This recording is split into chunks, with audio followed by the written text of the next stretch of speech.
Hello मेरे प्यारे बच्चों, कैसे आप सभी। मैं रविंद्र सर आप सभी का स्वागत करता हूं आपके अपने YouTube channel RP education zone में। जैसा कि हम हमारे पहले सेट में क्लियर कर चुके हैं हमारे हिस्ट्री के शॉर्ट नोट्स जो कि इंपॉर्टेंट थे बोर्ड पॉइंट ऑफ व्यू से, जिन क्वेश्चंस को बोर्ड ज़्यादा करके क्वेश्चंस पूछता है पेपर में, उन इंपॉर्टेंट क्वेश्चंस को डिस्कस कर चुके हैं।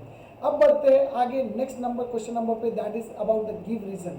ये क्वेश्चन एग्जाम में आपको अगेन क्वेश्चन आता है explain the following statement with reason के नाम से, और इसके अंदर भी आपको मिनिमम 3 एंड मैक्सिमम 4 पॉइंट्स लिखने होते हैं।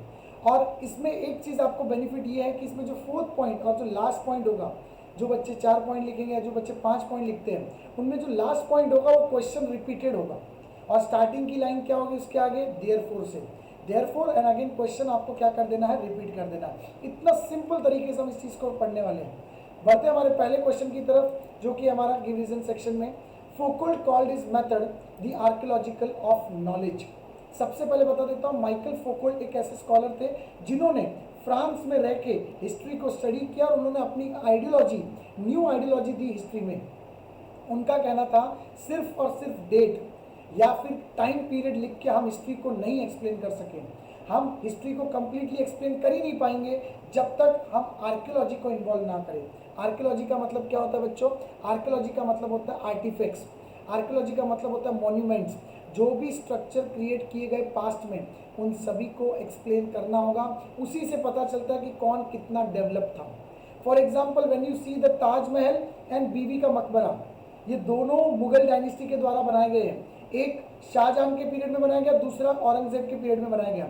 शाहजहां औरंगजेब का पिताजी था, ये चीज आपको ध्यान में रखनी चाहिए। अब दोनों चीजें बनी हुई है मार्बल से। दोनों चीजें किससे बनी हुई बेटा? मार्बल से। अब इस आर्टिफैक्ट्स को देखकर आप क्या पता लगा सकते हो? आपने हिस्ट्री इतनी डेप्थ में नहीं पढ़ी है तो आपको उसका एस्टिमेट नहीं लगा सकते, लेकिन मैं आपको एक फ्रेमवर्क देता हूँ। जैसे मान के चलो, अगर मैं बोलता हूँ सबसे ज्यादा मार्बल किस में इस्तेमाल किया गया, तो आप दोनों के स्ट्रक्चर देखोगे तो आपको मालूम पड़ेगा ताजमहल जो फैट मॉन्यूमेंट है, फैट मतलब थोड़ा सा हेल्दी जैसा दिखता है, बड़ा दिखता है, और बीबी का मकबरा जो ना वो थिन दिखता है। तो मार्बल ऑब्वियसली ज्यादा किस में यूज हुआ रहेगा? ताजमहल में। अब यही सेम चीज अगर मैं पूछता हूँ कि वहां पे मार्बल क्यों कम यूज हुआ, क्या औरंगजेब के पास पैसे नहीं थे खरीदने के लिए? नहीं, ऐसा कुछ नहीं है। रिश्ता जो था उनका, औरंगजेब का और राजपूत लोग का, वो रिश्ता काफी ज्यादा खराब था। और राजस्थान से मकराना नाम की प्लेस से वो मार्बल आता था। अब राजपूतों से रिलेशन खराब है तो राजपूत महल बनाने के लिए मार्बल क्यों देंगे? और वो लूट मार भी नहीं कर सकता वहां से, क्योंकि लूटेंगे तो वहां पे राजा लोग उसको ऑब्जेक्ट करेंगे और उसको रोक देंगे वहां पे। तो ऐसी चीजें, और वही रिश्ता शाहजहां के टाइम पे सबसे बेस्ट था, और इसीलिए शाहजहां को इजीली मार्बल अवेलेबल हो गया था। तो ऐसी कुछ चीजें समझाई किसने? माइकल फौकॉल्ट ने, इन फ्रांस। ये कहाँ समझाई बेटा? उसने फ्रांस में समझाई। और इसीलिए माइकल फौकॉल्ट अपने मेथड को क्या कहते हैं? आर्कियोलॉजी जो है ये नॉलेज के काम की है, इसके लिए हम इसे क्या कहते हैं? आर्कियोलॉजी ऑफ नॉलेज कहते हैं। क्या कहते हैं बच्चों? आर्कियोलॉजी ऑफ नॉलेज कहते हैं।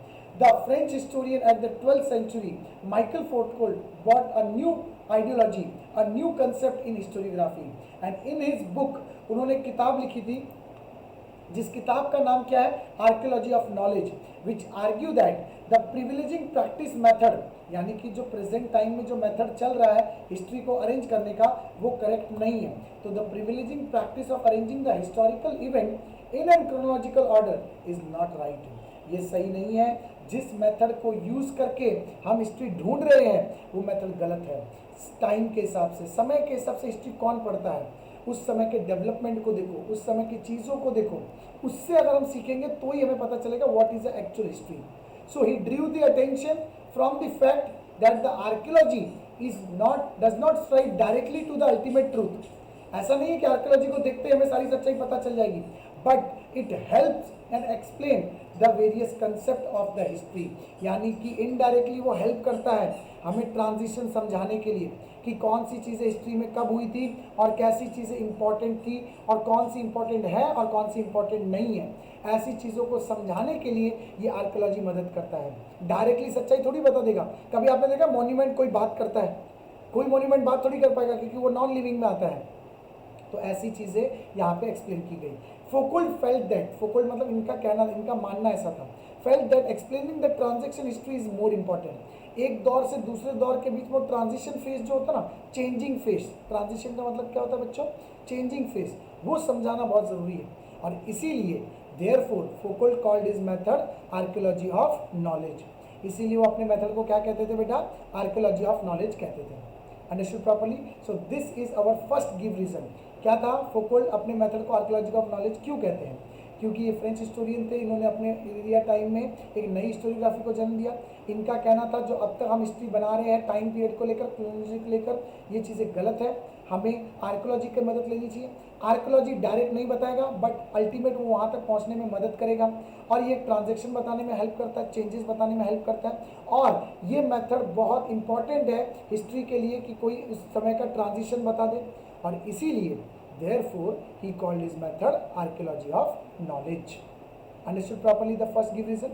Now we will move to the next one, that is the Bhakkar is an important historical document of the historical period. यानी कि भक्कर जो है वो एक ऐसा डॉक्यूमेंट है जिससे हम इंफॉर्मेशन निकाल सकते हैं। पहली बात बताइए भक्कर वर्ड है कहाँ का? भक्कर ये मराठी वर्ड है। कहाँ का वर्ड है? मराठी, और खास करके मिडिवल पीरियड का टाइम का ये वर्ड है। एंशियंट टाइम में ऐसा कुछ नहीं लिखा गया कि जिसके ऊपर हम लोग उसको भक्कर बोल सके। ये लिखा गया बुक्स ज़्यादा करके मिडिवल टाइम में, जो कि कंटेंट करता हो इयोलॉजीज यानी कि कहानियाँ, stories, the histories about the various dynasty, about the various person और द वेरियस ग्रुप, अलग अलग ग्रुप, अलग अलग इंडिविजुअल्स के बारे में और अलग अलग हिस्टोरिकल टाइम पीरियड के बारे में हिस्ट्री लिखी जाती है इस बुक में। उस बुक को क्या बोलते हैं? भक्कर बोलते हैं। तो पहला पॉइंट क्या रहेगा? Bhakkar contained the eulogies of heroes and the stories of the historical events, battles, the lives of great men in the history. Marathi bakhars are of various type. ज़्यादा करके कौन से बक्कर लिखे गए? मराठी बक्कर लिखे गए, और कौन से पीरियड में? मिडिवल पीरियड में, भूलना नहीं है आपको। तो ये हम लोग लास्ट पॉइंट में कंक्लूड करेंगे देयरफॉर वाले पॉइंट में। ओके, सबसे पहला बक्कर है सभासद बक्कर। क्या नाम है बेटा इसका? सभासद बक्कर। लिखा किसके द्वारा गया? Krishnan ji Anant Sabhasad. Who wrote this book? Krishnan ji Anand. देखो अभी पहले आप लोग fill in the blanks type पढ़ो, फिर इन सब फिल इन द ब्लैंक्स को ऐड कर दो तो आपका आंसर बन जाएगा। यानी कि हर क्वेश्चन के अंदर आपके कितने फिल इन द ब्लैंक्स है? 5 फिल इन द ब्लैंक्स है। Okay, Sabhasad Bakhar written by Krishnan ji Anand Sabhasad during the period of Sambhaji Maharaj, sorry during the period of Raja Ram Maharaj. और लिखा किसके बारे में गया? About the Chhatrapati Shivaji Maharaj. इसके अंदर इंफॉर्मेशन थी शिवाजी महाराज के टाइम की, और लिखा गया उनके बेटे राजा राम महाराज के टाइम पे। तो यानी कि क्या लिखोगे? Sabhasad Bakhar which was written by Krishnan ji Anant Sabhasad during the period of Raja Ram Maharaj, and it wrote information about Chhatrapati Shivaji Maharaj. Understood properly? Yes और no? Okay, next one. Okay, Bhau साहेबांची Bakhar describe the battle of Panipat. यानी कि इन्होंने जो बुक्स लिखी थी वो मेन डिस्कस कर रही थी about which battle? About the battle of Panipat. जो डिटेल बैटल्स हुए थे पानीपत में, 3 बैटल हुए थे, बैटल 1, बैटल 2 एंड बैटल 3। सबसे पहला बैटल हुआ किसके बीच में? यहाँ पे सबसे पहला बैटल होता है बाबर के बीच में और लोधी के बीच में। इब्राहिम लोधी एंड बाबर के बीच में सबसे पहला बैटल होता है। सेकेंड बैटल होता है यहाँ पे अकबर और हेमू के बीच में, और थर्ड बैटल होता है यहाँ पे पूरी की पूरी महाराष्ट्र यानी कि specially to the Peshwa family, पूरा पेशवा साथ में, और प्लस सामने कौन आता है? अहमद शाह अब्दाली, जो कि अफगान का सबसे बड़ा रूलर था, सबसे क्रूअल राजा था, उसका बैटल होता है। और उसके बाद उस बैटल में सबसे बड़ा फेस करना पड़ता है लॉस महाराष्ट्र को। कैसे?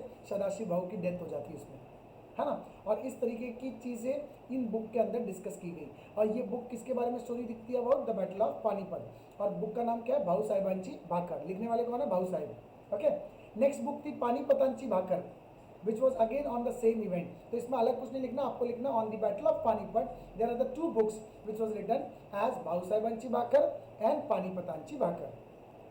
नेक्स्ट वन है होलकरांची Kaifiyat. Holkar is the name of a family, it was a dynasty which was ruling in the Maharashtra. तो होलकर फैमिली जो थी उनकी खैफियत मतलब उनके पूरे फैमिली के बारे में रिकॉर्ड्स, फैमिली डिटेल लिखी गई उसके अंदर। तो होलकरांची Kaifiyat is also about the information about the Holkars and their contribution to the Maratha rule. उनकी फैमिली का क्या कॉन्ट्रीब्यूशन है और मराठा रूल के लिए उन्होंने क्या क्या चीज़ें की है, ये सब चीज़ें के बारे में डिस्कशन किया गया इस किताब के अंदर। टोटल कितनी बुक्स लिखी गई? 3। फर्स्ट वन कौन सा है? Sabhasad Bakhar which gave the information about Chhatrapati Shivaji Maharaj written during the period of Raja Ram Maharaj. Second है बैटल ऑफ पानीपत पे बुक लिखी गई। कितनी बुक्स है? 2। कौन सी? यहाँ पे भाऊ साहेबांची भाकर एंड पानीपतांची भाकर। एंड लास्ट बुक कौन सी है, होलकरांची कैफियत, जो कि इंफॉर्मेशन देती है about the Holkar family. Last point लिखना है आपको, therefore bakhar is an important historical document in medieval time. Understood properly? So यहाँ पे हम लोग ने कितने कंप्लीट कर लिया, हमारे 2 give reason complete. Move to the next one. Writings of regional history received a momentum. सबसे पहले हिस्ट्री क्या होती है ये तो आप सभी को पता है, अब रीजनल हिस्ट्री क्या होती है डिफाइन कर देता हूँ। जैसे कि एग्जांपल अगर कोई आके बोलता है जय हिंद, ये हो गई नेशनल हिस्ट्री की बात। अब बोलता है जय हिंद जय महाराष्ट्र, तो हिंद वाली बात हो गई इंडिया लेवल पे और महाराष्ट्र वाली बात हो गई रीजनल लेवल पे। तो जब भी कोई पर्सन रीजनल के बारे में बात करेगा, रीजनल एरियाज के बारे में इंफॉर्मेशन लेगा, तो उसको बोलते हैं रीजनल हिस्टोरियोग्राफी। क्या कहते हैं बेटा, regional historiography. So Indian history, which was written by the British officers, they are prejudiced in nature. Prejudice मतलब क्या, भेदभाव करते थे हमारे साथ, वो हमारे इंडिया को रिडिकुलस बताते थे, गलत बताते थे, हमारे कल्चर के बारे में बुरी बुरी चीज़ें बोलते थे और हमारे कल्चर को नेगेटिव इम्पैक्ट देने की कोशिश करते थे। और इस तरीके से उन्होंने हर चीज़ को क्या बता के रखा था, नेगेटिव बना रखा था। So it was criticized by the Indian historian who were educated in the Indian education system. English education system में जो पढ़े थे उन्होंने इसको क्रिटिसाइज किया कि नहीं तुम गलत हो, तुम ब्रिटिश लोग हमारे इंडिया में रह के हमारे इंडिया के बारे में इतना गलत कैसे बोल सकते हो, तुमने हमारी हर चीज़ को यूज़ करके हमको ही गलत बता रहे हो। तो अब उन्होंने हिस्ट्री लिखना चालू किया इंग्लिश में, लेकिन अपने हिसाब से लिखना चालू किया। So they realise that the history was shown in a bad light, यानी कि हमारी इंडियन हिस्ट्री जो है वो गलत नजरिए से बताई गई है। So historian like Ramesh Chandra Majumdar, R C. Majumdar, Vasudev Vishnu Mirashi, V V. Mirashi etcetera not only criticise but they started writing the history from point of view of India. India के पॉइंट ऑफ व्यू से अब हिस्ट्री लिखना इन्होंने चालू कर दिया।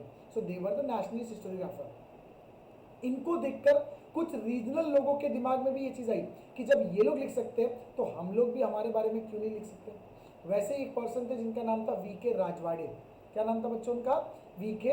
Rajwade. So as said in the words of V K. Rajwade, we should write our own history. ये उनका मानना था कि हमें भी हमारी हिस्ट्री लिखनी चाहिए। The attention of the historian drawn to the geographical condition and the variation of South India, national history has already gave an influence to this historian. Inspiration तो already थी ही, जो आग जो बोलते ना स्ट्रेंथ, जो इंस्पिरेशन वो ऑलरेडी जगा चुका था नेशनल हिस्टोरियोग्राफी, उसी इंस्पिरेशन को साथ लेकर ये रीजनल हिस्ट्री भी लिखने लग गए। Therefore, they started the regional history. As said, the regional history is an offshoot of national historiography. Therefore, the writings of regional history receive a momentum. और इसी के वजह से एक दूसरे से इंस्पायर्ड होके इन लोग ने हिस्ट्री की लिखना स्टार्ट किया, और जब ये हिस्ट्री लिखना स्टार्ट किए तो उसको एक मोमेंटम मिल गया। मोमेंटम का मतलब क्या होता है, एक लहर मिल जाना, एक लय मिल जाना, उसी लय में चलना चालू हो जाते हैं लोग, उसको बोलते हैं momentum. Okay, understood properly? By this we have completed our 3 give reason. Okay, so one by one, just go through it. Which was the first one? First one was a Foucault called his method the archaeology of knowledge. Second one, the Bakkar is an important historical document. And third one is the writing of regional history receive a momentum. एक चीज आप यहाँ पे ध्यान दीजिएगा, short note और give reason में काफी कुछ फर्क हो जाता है। शॉर्ट नोट क्या होता है, जो पॉइंट आगे पीछे हो गए तो चल जाता है। गिव रीजन में क्या होता है, आपको लिंक के थ्रू पॉइंट बनाने पड़ते हैं, आपको रीजन देना है क्यों ऐसा कारण है। जैसे अगर मैं आपको पूछता हूँ कि आपने कल की वीडियोस क्यों नहीं देखी अब तक, तो उसके कारण आप एक एक करके बताओगे। सर मैं स्कूल गया था, लेट हो गया, वहाँ से आने के बाद क्लासेस था उसके लिए लेट हो गया, फिर मुझे रात में खाने के टाइम में नींद आ रही थी इसके लिए लेट हो, तो सीक्वेंस बताओगे। ऐसा नहीं बताओगे खाने में लेट हो गया था, फिर मुझे क्लासेस जाना पड़ा था, फिर मैं सुबह भी लेट उठा था, ऐसा आगे पीछे नहीं कर सकता। You have to arrange a proper sequence, और लास्ट में ही लिखना इसीलिए मैंने वीडियो नहीं देख पाया, तो वैसी ही चीज़ें होगी यहाँ पे, इसीलिए ये क्वेश्चन रिपीट कर देना है। तो गिव रीजन में एक चीज़ ध्यान रखनी है, आपको रीजंस देने हैं, कारण देने हैं। और शॉर्ट नोट्स क्या, it's all about points, points ऊपर नीचे हो जाते चल जाता है, कोई दिक्कत होती नहीं। तो in give reason you have to maintain the sequence. Okay, understood properly? So आज की वीडियो ज़्यादा लेंथी ना बनाते हुए, ज़्यादा डिफिकल्ट ना हो, क्योंकि आज हमारा गिव रीजन का वार्म अप लेक्चर टाइप है जिसके अंदर हमने गिव रीजन अभी जस्ट शुरू की है। तो आप इन 3 गिव रीजन को अच्छे से कर लो, बोर्ड के काफ़ी फेवरेट क्वेश्चन है, आने के चांसेस ज़्यादा करके रहते हैं इन चीज़ों के। और एक चीज़ करना ना भूलें, सब्सक्राइब करें, लाइक करें और अपने फ्रेंड्स के साथ शेयर करें। यूज़फुल बच्चों को ये चीज़ें पहुंचनी चाहिए ताकि वो भी अपने स्कोर्स को अच्छे से अच्छा बना पाए। और डेडिकेशन के साथ कंटिन्यूटी में बने रहे और वीडियोस देखते रहे और अपनी स्टडी को इम्प्रूव करते रहे। मिलते हैं अगले लेक्चर में आगे आने वाले वीडियोस में। चलो।